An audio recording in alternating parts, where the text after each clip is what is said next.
জনতা ঐক্যবদ্ধ হয়ে এই ফ্যাসিস্ট সরকারের বিরুদ্ধে রুখে দাঁড়ানোর সুযোগ এসেছে।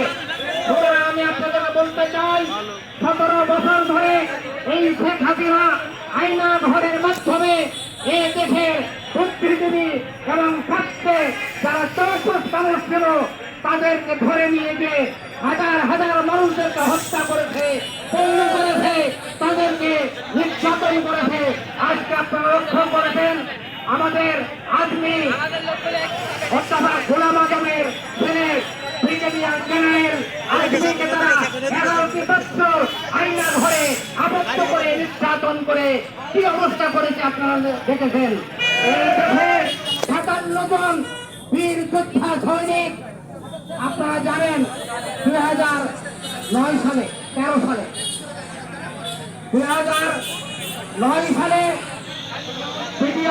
বিডিআরদের জওয়ান 57 জন কর্মকর্তাকে নৃশংসভাবে ভারতের ভয়ের এজেন্টরা এদেশের শেখ হাসিনার নির্দেশে তাদেরকে হত্যা করা হয়েছিল।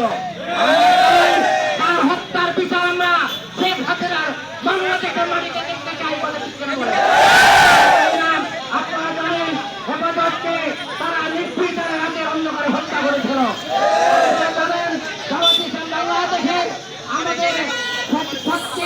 আমাদের প্রবীণ যে সমস্ত নেতৃবৃন্দ ছিল বিনা দোষে তাদেরকে ফাঁসি দিয়ে হত্যা করা হয়েছে, কথা ঠিক কিনা বলে। আজকে আপনারা এই বৈষম্য বিরোধী আন্দোলনে আমাদের ছাত্রদের বুকে পুলিশ ধরে হাজার হাজার ছাত্রদের হত্যা করেছে, ছাত্রদেরকে সংযুক্তকরণ করাছে।